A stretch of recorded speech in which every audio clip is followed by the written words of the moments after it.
Welcome to the Garage Channel with your host, me, Joon. I wanted to go over three kind of important things that I'm having to hold on to as I enter my third year as an apprentice plumber with my local union. And the fact is, you might not finish, you will want to quit, and you must stick it out and keep learning. So you might not want to finish. We started with about 38 people and now we're down to 20, I think it's 25. And that's just going into my third year. So the fact that there might be a few more that don't finish or drop out or just find something else to do is a possibility. It's hard. It's hard to continue to show up and to learn and to want to invest. I can only speak from my side. You know, I don't know why other people might not want to finish or they find something else that they want to do. I don't come from a higher education background. I have come from more of the creative outlets and wanting to just explore and learn about my humanity in my early 20s and travel and kind of take care of, you know, the responsible adulthood.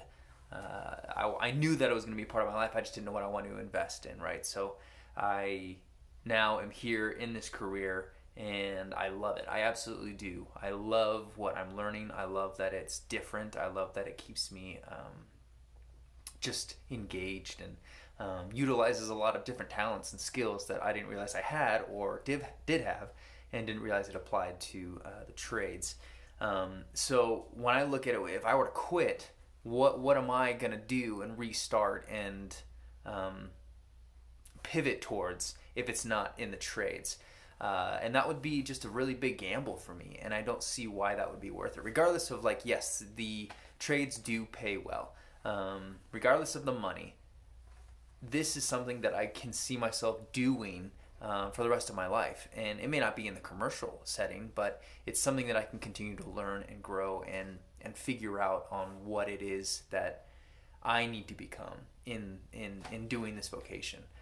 So that is for me, like, maybe to consider if you are wanting to quit.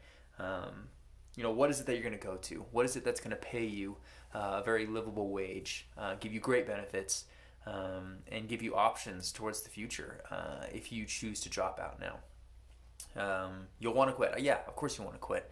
Doing things, this is probably one of the hardest things I've done in terms of goals and pushing myself to stay focused and wanting to stay engaged with life. I mean, you're working full time. It's hard on your body. It's a dirty atmosphere. You have, you know, you're usually using porta-johns for your private time. You're having to go in and get dirty, and you're having to be hard on your body in terms of just getting in small places, picking up heavy objects, loud noises. Like, it's just a very full workspace, and so that becomes tiresome, you know. And then you're going to school, and then you have life, and then you have, you know, there's just a lot of things involved with that, and you'll want to quit.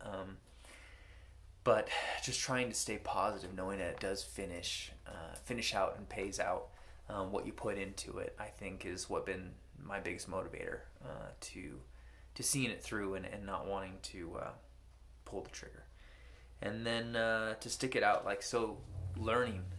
Right now I'm in HVAC class, and in the commercial world, I may not touch an HVAC machine or setup, but HVAC is a new system, and I get to learn about what it is that we almost interact with everybody on a daily basis and how that works. And if I can't push myself to learn, if I can't find meaning in learning, then no matter what it is that I do, I think that I'm gonna end up fading and not investing and not finding really a reason to push forward. So if you can find those three things, I think it might be helpful. And this is just coming from, again, I'm entering my third year as a plumbing apprentice, and I'd have to say it's been very trying and testing, but very rewarding. And hopefully those three things help. Take care. If you have any questions, go ahead and ask away. Take care, y'all.